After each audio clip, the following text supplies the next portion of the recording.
Hi everybody, welcome to Jensen's Wall Street News. Nvidia CEO Jensen Huang unveiled next generation AI chips, Blackwell Ultra, Rubin Ultra at GTC 2025 on Tuesday. Federal Reserve Chairman Jerome Powell delivered remarks after the FOMC meeting on Wednesday. Quote, the Federal Open Market Committee decided to leave our policy interest rates unchanged. He added, quote, we also made the technical decision to slow the pace of decline in the size of our balance sheet. According to the U.S. Department of Labor, the number of Americans claiming unemployment benefits increased from 221,000 to 223,000 in the week ending March 15th. According to the National Association of Realtors, existing home sales rose 4.2% in February from a month ago. 10-year Treasury yield falls to 4.24% after Jerome Powell's press conference on Wednesday. For the U.S. stocks, S&P 500 fell 0.22% and the Nasdaq Composite lost 0.33% Thursday. Nvidia CEO Jensen Huang delivered a keynote at GTC 2025 on Tuesday.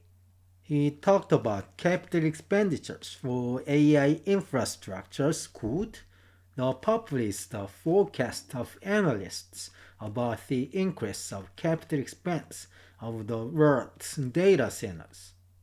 I expect data center built out to reach $1 trillion, and I'm fairly certain we are going to reach that very soon.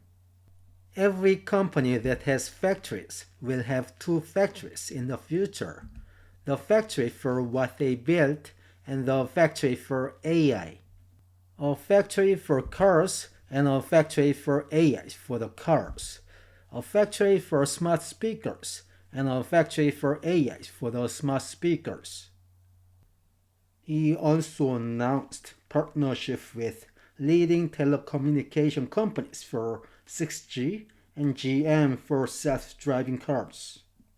He said, quote, today we announced that Cisco, Nvidia, T-Mobile, Sophos, and ODC are going to build a full stack for radio networks here in the United States. Well, AI is gonna go into every industry. That's just one.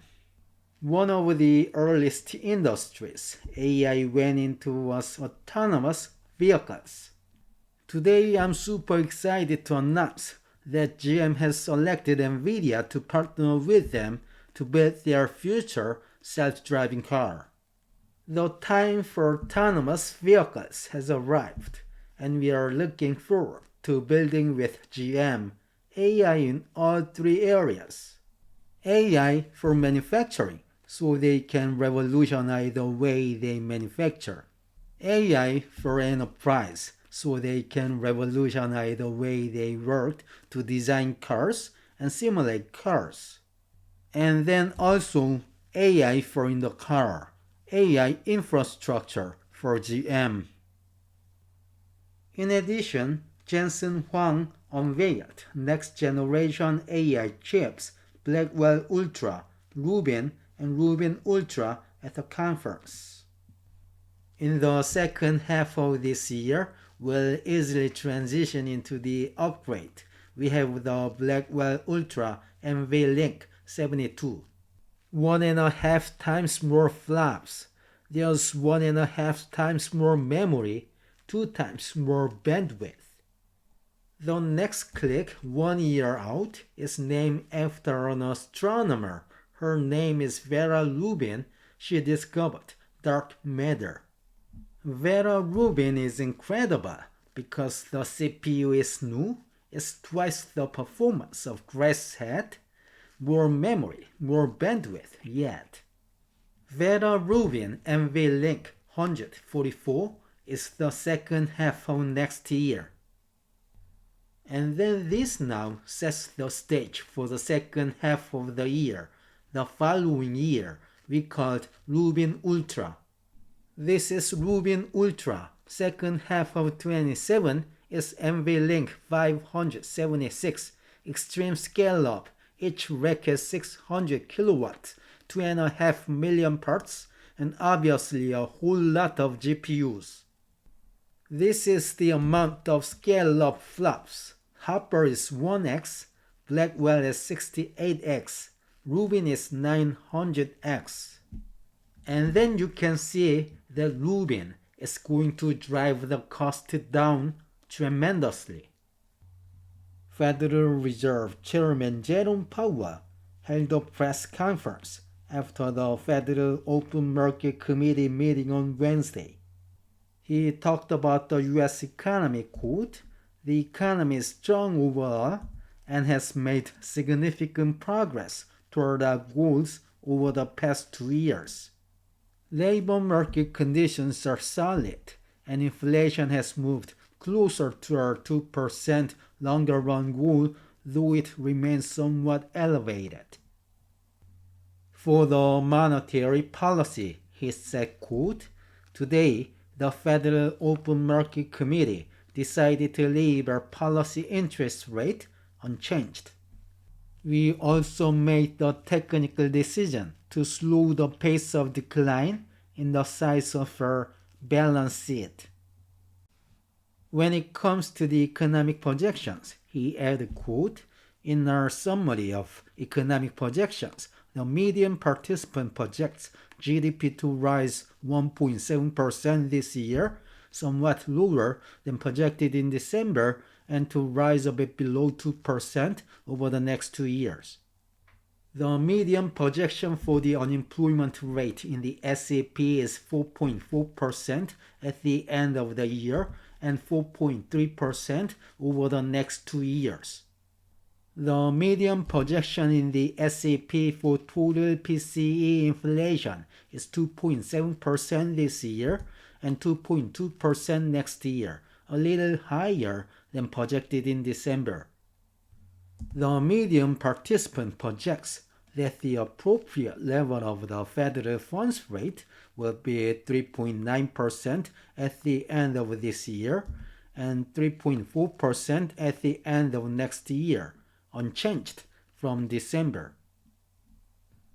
According to the U.S. Department of Labor, the number of Americans claiming unemployment benefits increased from 221,000 to 223,000 in the week ending March 15th.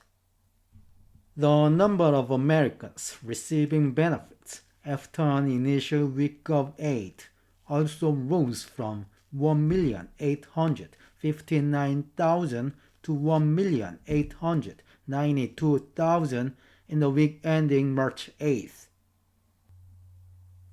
According to the National Association of Realtors, existing home sales increased 4.2% in February to a seasonally adjusted annual rate of 4.26 million, down 1.2% from a year ago. The National Association of Realtors chief economist Lawrence Yun said, quote, "Home buyers are slowly entering the market. Mortgage rates have not changed much, but more inventory and choices are releasing pent-up housing demand." The median existing home price was $398,400 in February, up 3.8% from the previous year. 10-year Treasury yield dropped right after the summary of economic projections was released at 2 p.m. Wednesday as FOMC participants lowered their views on the GDP growth from 2.1% to 1.7% this year. Then it rebounded as the existing home sales jumped 4.2% in February from a month ago. For the US stocks, S&P 500 fell 0.22% and the Dow Jones Industrial Average edged down 0.03%. The tech-heavy Nasdaq lost 0.33%. Okay, this is the end of today's news. Thank you for watching. Have a great weekend.